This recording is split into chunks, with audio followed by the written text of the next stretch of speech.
उत्तर प्रदेश के एक छोटे से गांव रामपुर खेड़ा में एक टूटी झोपड़ी में रहती थी राधा अपनी बूढ़ी माँ शांति के साथ। राधा सांवली सूरत, सूखे होंठ पर आंखों में समंदर जितना दर्द लिए हुए।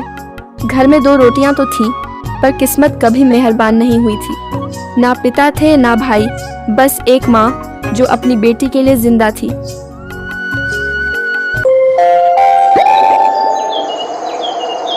देखिए जी, लड़की तो सुशील लगती है, रंग भी साफ है, लेकिन घर में सिलाई मशीन के सिवा कुछ है क्या? हम ठहरे अमीर लोग। हम गरीब हैं बाबूजी, लेकिन इज्जत से जीते हैं। मेरी राधा ने 10वीं अच्छे नंबरों से पास की है।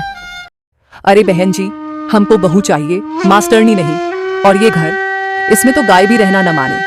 तो फिर अपनी बहू के लिए कोठी खोजिए, इंसान नहीं। हमसे ऊंची बात, चलो यहाँ से। दहेज भी नहीं और जबान भी तेज। इतनी हैसियत नहीं है तो बेटी को घर में बिठा कर रखो। तुम्हारी बेटी की जुबान तो बहुत चलती है। वैसे तो हमें आपका घर देखकर ही अंदाज आ गया था, आप लोगों के पास फूटी कवड़ी भी नहीं है। राधा और उसकी माँ चुप रहती हैं। तीनों उठकर जाते हैं। दरवाजे से निकलते हुए लड़का एक बार राधा की आंखों में देखता है।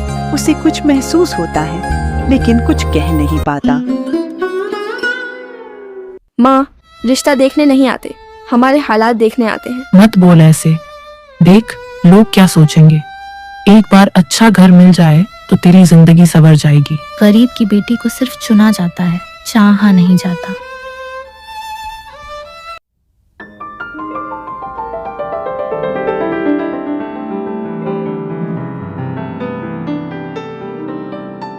राधा, ओ राधा, आज तो जैसे भगवान खुद दरवाजे पर आए हैं बिटिया। अब क्या हुआ माँ? पंडित हरिराम जी का रिश्ता आया है। उनके भतीजे शिवनाथ ने खुद कहा है मुझे राधा पसंद है। और सुन, बिल्कुल दहेज नहीं चाहिए उन्हें। कितनी उम्र है माँ उस शिवनाथ की? पता नहीं, 40 के होंगे, पर देख इज्जतदार खानदान से हैं। गाड़ी है, दुकान है, सब कुछ है। तो फिर मैं क्या हूँ माँ?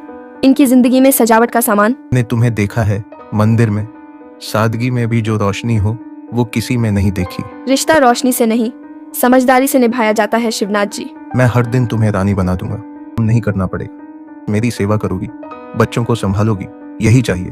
मेरे सपने, मेरी पढ़ाई, मेरी पहचान। घर की इज्जत सबसे बड़ी पहचान होती है राधा। औरत को ज्यादा उड़ने की जरूरत नहीं। राधा का चेहरा एकदम शांत हो जाता है, जैसे अंदर कुछ टूट रहा हो।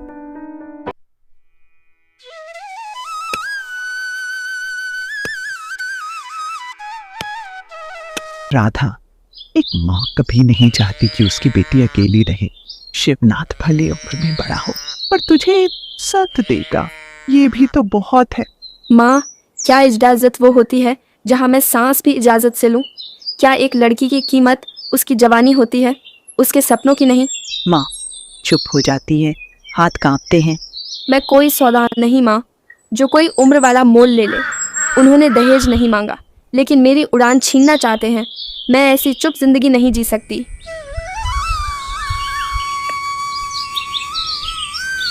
राधा, एक खुशखबरी है बिटिया। कोई और रिश्ता आया है माँ? हाँ, लेकिन ये अलग है। उन्होंने साफ कह दिया है दहेज की जरूरत नहीं, बस एक अच्छी लड़की चाहिए। और तू जैसी तो मिलेगी नहीं कहीं। क्या नाम है उनका? श्रीधर बहुत सज्जन है, अपने परिवार का अकेला आदमी है, किराने की दुकान है। और उम्र? ज्यादा है, 42 के करीब होंगे, पर दिल बहुत बड़ा है राधा। और देख, तू भी अब छोटी नहीं रही, लोग बातें करने लगे हैं। राधा को देखा है, बहुत सलीकेदार है। मैं इसे अपनी जिंदगी का सुकून बनाना चाहता हूँ और यकीन दिलाता हूँ कभी कोई दुख नहीं दूंगा। हम तो बस यही चाहते हैं कि हमारी बेटी को इज्जत मिले। दहेज हमारे बस में नहीं था बाबूजी। मुझे सिर्फ पत्नी नहीं चाहिए, एक साथी चाहिए। और राधा जैसी लड़की को पाकर मैं खुद को भाग्यशाली मानूंगा। राधा अंदर से सब सुन रही है, उसकी आंखें नम हैं, लेकिन भावनाएं जंग लड़ रही हैं। क्या सिर्फ इसलिए मैं श्रीधर से शादी कर लूं क्योंकि उसने दहेज नहीं मांगा? ये रिश्ता सौभाग्य नहीं, हमदर्दी लग रहा है। वो मुझसे शादी करना चाहते हैं, पर क्या मेरी आत्मा की उम्र से, मेरी ख्वाहिशों से, मेरे सपनों से?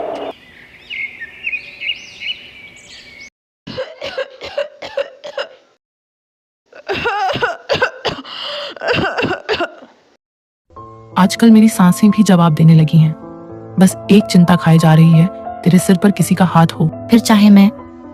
माँ चुप कर, ये कैसी बात करती है तू? राधा, मैं तुझसे कुछ नहीं मांग सकती अब। बस श्रीधर का रिश्ता एक भरोसे जैसा लगा। अगर तू चाहती है तो मना कर दे। माँ का कांपता चेहरा देख राधा की आंखें भर आती हैं। मैंने तय कर लिया माँ, मैं हाँ कहती हूँ। सच कहती है राधा? तू राजी है? हाँ माँ, अब मैं और किसी के लिए नहीं, तेरे सुकून के लिए जीऊंगी।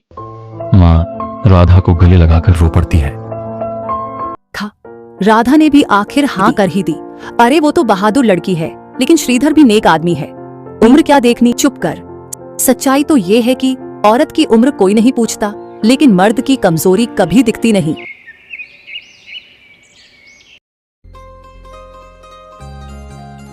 राधा, मैं जानता हूँ उम्र का फर्क है, लेकिन यकीन मानो मैं तुझे कोई तकलीफ नहीं दूंगा। श्रीधर जी, मैं तकलीफ की नहीं, खामोशी की आदत डाल रही हूँ। क्या मतलब? कुछ नहीं, शादी की तैयारी कर लीजिए। श्रीधर थोड़ी देर उसे देखता है, जैसे समझना चाहता हो पर कुछ कह नहीं पाता। चूड़ियाँ फिर से जुड़ गई माँ, लेकिन अंदर जो टूटा है वो अब कभी नहीं जुड़ पाएगा। कभी कभी एक लड़की मुस्कुराकर शादी कर लेती है, लेकिन उसका बचपन, सपने और खुद की पहचान हमेशा के लिए विदा हो जाते हैं।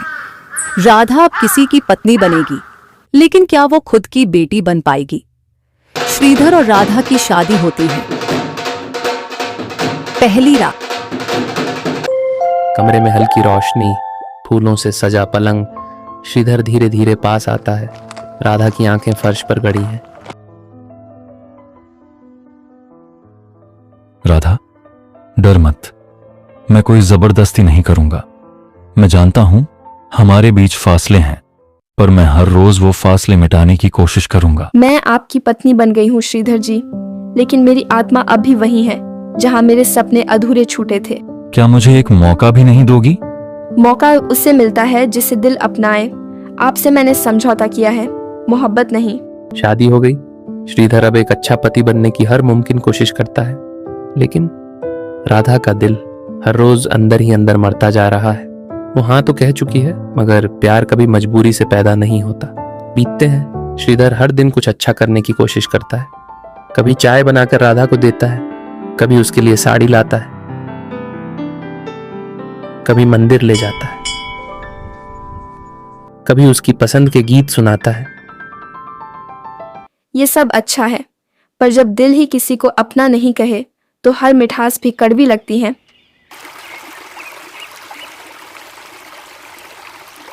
राधा, तुम कुछ भी कहो, लेकिन मैं तुम्हें वैसे ही चाहूंगा जैसे तुम हो। तुमसे कोई जबरदस्ती नहीं करूंगा, पर इतना जरूर चाहूंगा कि तुम एक बार मेरी तरफ देखो, बिना बोझ के। श्रीधर जी, मैं कोशिश करती हूँ, हर रोज खुद को समझाती हूँ कि आप बुरे नहीं हैं, पर क्या आप समझ सकते हैं कि कोई रिश्ता दिल के खिलाफ कैसे निभाया जाता है? शायद नहीं, पर मैं कोशिश कर सकता हूं तुम्हारे दर्द को अपना बनाकर जीने की। शादी तो हो गई श्रीधर जी, पर मैं अब भी अधूरी हूँ, और किसी अधूरी चीज से भरा घर कभी पूरा नहीं लगता। राधा अकेली कमरे में बैठी है, अपनी पुरानी किताबों को देखती है। वहीं कोने में माँ की पुरानी चिट्ठी पड़ी। बिटिया, अगर कभी लगे कि तू खो रही है तो खुद को फिर से ढूंढना। शादी किसी का अंत नहीं, अगर तू चाहे तो शुरुआत भी हो सकती है। हर दिन मैं इस घर में सांस तो लेती हूँ, पर जिंदा नहीं हूँ। मैं एक नाम की पत्नी बन चुकी हूँ, लेकिन दिल, सपने सब जैसे मिट्टी में दब गए हैं। अब और नहीं, अब मैं इस जाल से भागूंगी, खुद के लिए, अपनी माँ की उस बेटी के लिए जो उड़ना चाहती थी। तो आधी रात राधा एक पोटली में सिर्फ 2 जोड़ी कपड़े और माँ की चिट्ठी रखती है। श्रीधर गहरी नींद में है और बाहर निकल जाती है। माफ करना माँ, मैं तुझे दुख देने के लिए नहीं जा रही, मैं खुद को बचाने के लिए जा रही हूँ। गांव की गलियां अंधेरी हैं, लेकिन राधा का चेहरा पहली बार हल्का है, जैसे कैद से निकल रही हो। राधा फर्श पर बैठी है, आंखें लाल हैं। वो सोच रही है अब कहाँ जाए। दिल नहीं है, पर अब जो रास्ता होगा वो मेरा होगा। अब मुझे कोई श्रीधर, कोई समाज, कोई परंपरा नहीं चलाएगी। पास बैठी एक बुजुर्ग औरत राधा को देखती है और पूछती है, बिटिया, तू कहाँ जा रही है इस हालत में? जहां मैं खुद से भागना न पड़े।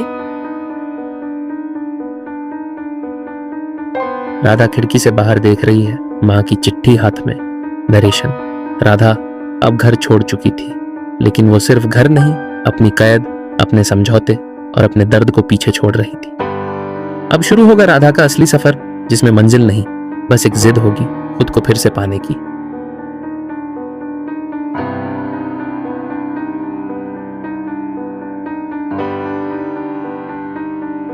बहन जी, आप पहली बार आई लगती हैं। कोई परेशानी है क्या? मदद कर दूं? नहीं, मैं ठीक हूँ।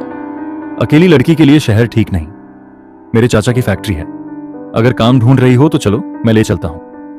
राधा थोड़ी देर सोचती है, लेकिन उसकी आंखें इस बार पहचान लेती हैं। ये मुस्कान भरोसे की नहीं, जाल की है। अकेली हूँ लेकिन बेवकूफ नहीं। दया का दिखावा करके औरत को फंसाने वालों को मैं पहचानना सीख चुकी हूँ। हटो मेरे रास्ते से। इतनी अकड़ किस बात की? भाग कर आई हो और अब शराफत दिखा रही हो। हाँ, भाग कर आई हूँ, लेकिन डर कर नहीं, जाग कर आई हूँ। जा, अब किसी और को ढूंढ, नहीं तो मैं जोर जोर से चिल्लाऊंगी। वो लड़का चला जाता है। राधा की आंखों में आंसू हैं। गांव में श्रीधर राधा की तलाश में घर घर जा रहा है। मैंने कभी उस पर जोर नहीं दिया, फिर भी वो चली गई।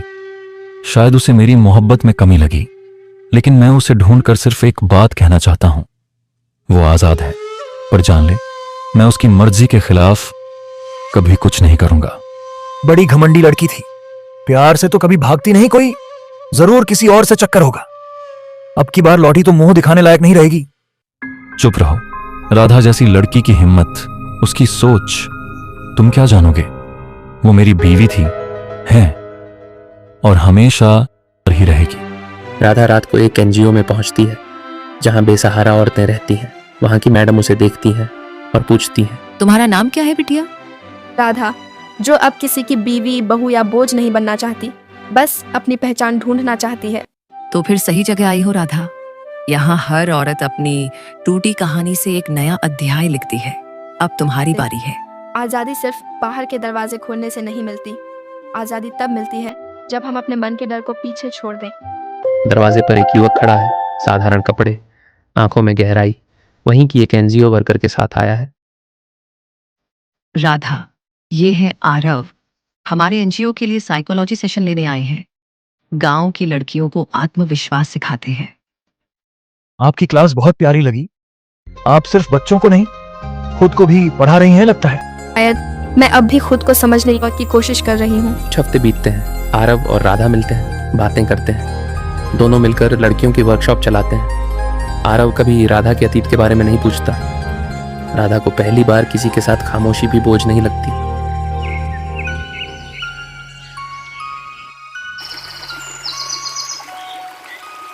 राधा, तुम्हारी बातें, तुम्हारा दर्द, तुम्हारी हिम्मत बन चुका है।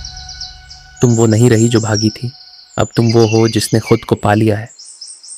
मुझे किसी मर्द की जरूरत नहीं थी आरव, मुझे किसी ऐसे हमसफर की तलाश थी जो मेरी उड़ान देख सके, उसे काटने के लिए नहीं, साथ उड़ने के लिए।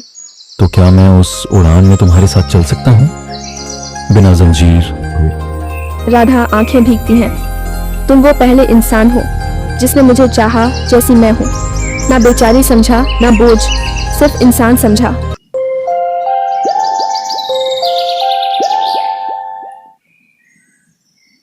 तुम्हारे साथ काम करना बहुत सुकून देता है आरव। लगता है जैसे कोई मेरे मन की आवाज भी सुनता है। तुम्हें देखकर लगता है जैसे तुम हर दर्द को ताकत में बदल देती हो। तुम जैसी औरतें बहुत कम होती हैं। राधा की आंखों में चमक आती है। उसे लगता है शायद अब उसकी जिंदगी स्थिर हो रही है। एक दिन राधा ऑफिस में अकेली होती है। आरव का लैपटॉप खुला होता है।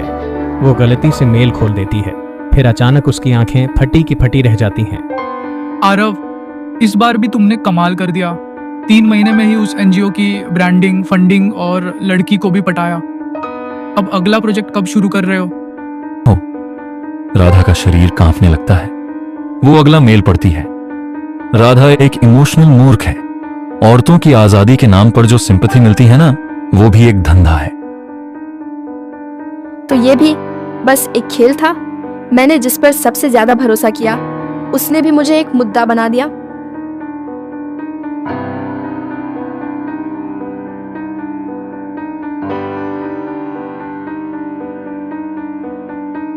मैं तुम्हारे लिए सिर्फ एक फंडिंग प्रोजेक्ट थी आरव।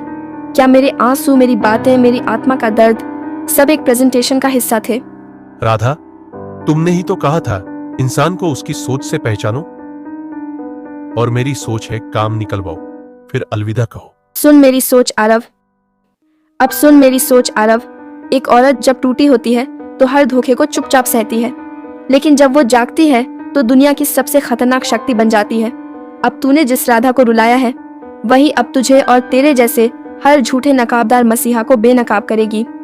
मैं राधा हूँ, एक बेटी, एक पत्नी, एक छोड़ी गई लड़की, लेकिन सबसे पहले मैं इंसान हूँ। अब और कोई राधा आरव जैसे नकली मसीहाओं का शिकार नहीं बनेगी। मैं अब हर औरत की आवाज बनूंगी, क्योंकि जब दिल टूटता है तब या तो इंसान मर जाता है या राधा बन जाता है। वो सबके सामने आरव की मेल, धोखे और फेक एनजीओ स्कीम का सच उजागर करती है। राधा अपनी खुद की नई संस्था खोलती है, रात्मा की आवाज, जहां वो हर उस लड़की को उठाती है जिसे मोहब्बत, समाज या रिश्ता तोड़ चुका है। गांव की पगडंडी, हल्की धूल उड़ रही है, सामने वही पुराना घर। राधा थकी हुई चाल में आ रही है, माँ आंगन में लकड़ी तोड़ रही होती है। राधा। राधा कुछ नहीं कहती, बस वहीं आंगन में खड़ी रह जाती है। माँ धीरे से पलटती है, राधा को देखती है। उसका चेहरा सूखा, आंखें बुझी हुई। अब कोई सवाल मत पूछना माँ, बस थोड़ी देर तेरी गोद चाहिए थी। भगवान समझा वो भी शिकारी निकला। मैं हार गई माँ, मैं इतनी भी मजबूत नहीं थी जितनी दिखती। अब मैं किसी पर भरोसा नहीं कर सकती, यहाँ तक कि खुद पर भी नहीं। तू अब और कुछ मत कर बिटिया, बस लेट जा मेरी गोद में, जहां तू पैदा हुई थी, जहां तुझे दुनिया ने नहीं मैंने गले लगाया था। अरे श्रीधर बाबू। माँ जी, राधा से एक बार बात करनी है, सिर्फ एक बार। माँ पीछे देखती है, राधा उठकर दरवाजे पर आ जाती है। दो जोड़ी आंखें मिलती हैं, एक भारी खामोशी, और श्रीधर आमने सामने बैठे हैं। बीच में एक लोटा पानी रखा है, जैसे रिश्ता अभी भी अधूरा है। चली गई कुछ कहे बिना। ढूंढा तुम्हें पूरे शहर में, फिर सुना कि तुमने खुद को फिर से खड़ा कर लिया। मुझे माफ कर दो श्रीधर जी, मैंने तुम्हें एक बुरे इंसान की तरह छोड़ दिया, जबकि तुम कभी बुरे नहीं थे, बस मेरे लिए नहीं थे। मैं जानता था राधा, तुम मुझसे नहीं, उस हालात से भागी थी जिसमें तुमको खुद से दूर होना पड़ रहा था। मुझे बुरा नहीं लगा, बस तकलीफ हुई कि मैं तुम्हारे दर्द को बांट भी न सका। आपने मुझे बांधने की कोशिश नहीं की, शायद वही आपकी सबसे बड़ी अच्छाई थी, और मेरी सबसे बड़ी गलती की मैंने उसे देर से समझा। तुमने माफी मांग ली राधा, लेकिन तुम्हें पता है सच्चे रिश्ते माफी से नहीं, समझ से जिंदा रहते हैं। और अब मैं समझ गया हूं, तुम्हारा रास्ता मुझसे अलग था। मैं चाहती हूँ कि आप एक दिन फिर से खुश रहें, क्योंकि आपने मेरी इज्जत की जब पूरी दुनिया ने मुझे गिरी हुई कहा। वो राधा हो जिसे मैं प्यार तो न दे सका, पर हमेशा गर्व से देखूंगा। वो हाथ जोड़कर राधा को देखता है और धीरे धीरे दरवाजे से बाहर चला जाता है। राधा उसे जाते हुए देखती है और पहली बार मुस्कुराती है बिना किसी दर्द के। क्या कहा उस लड़के ने? राधा। कुछ नहीं माँ, बस एक अधूरी कहानी पूरी कर गया। अब मैं खाली नहीं, अब मैं सच में आजाद हूँ। दीवार से टिककर आंखें बंद किए हुए हैं, जैसे अब जीवन में किसी चमत्कार की उम्मीद छोड़ दी है। तभी पीछे से धीमे पायल की आवाज आती है। अब भी हर सुबह भगवान से सवाल करते हो? श्रीधर चौंक कर देखता है। राधा। हाँ, मैं वही राधा हूँ, लेकिन अब मैं भागने वाली नहीं। अब मैं खुद को पूरी तरह समझ चुकी हूँ, और जब खुद से मोहब्बत हो जाती है तो किसी और से भी सही तरीके से की जा सकती है। मैंने कभी तुमसे मोहब्बत जताई नहीं, क्योंकि डर था कि कहीं ये भी जंजीर न बन जाए तुम्हारे लिए। और मैंने तुम्हारी मोहब्बत पहचानी नहीं, क्योंकि मैं खुद को उस वक्त समझ ही नहीं पाई थी। अब मैं चाहती हूँ कि अगर फिर से किसी के साथ चलना है तो सिर्फ तुम्हारे साथ, लेकिन अब की बार मैं बीवी नहीं बनूंगी। अब मैं तुम्हारी हमसफर बनूंगी, बराबरी की, सम्मान की, प्रेम की। मुझे अब भी तुमसे कुछ नहीं चाहिए सिवाय एक चीज के, तुम्हारा साया, तुम्हारी मुस्कान और तुम्हारा यकीन। तो फिर चलो एक बार फिर से शुरू करें, नए नाम से नहीं, नए दिल से। दृश्य वही घर जहां कभी राधा ने ससुराल छोड़ दिया था, अब वही आंगन, वही चूल्हा, वही तुलसी। लेकिन हवा बदली है, अब वहां एक जोड़ी है जो प्यार से नहीं, समझ से जुड़ी है। जब राधा लौटी वो अधूरी नहीं थी, और जब उसने फिर से प्रेम किया तो वो शर्तों से नहीं, समझ से जुड़ा। सच्चा प्यार तब होता है जब दो अधूरे लोग एक दूसरे को पूरा करने की जरूरत नहीं समझते, बल्कि साथ चलना चुनते हैं, बराबरी से, इज्जत से और सच्चाई से।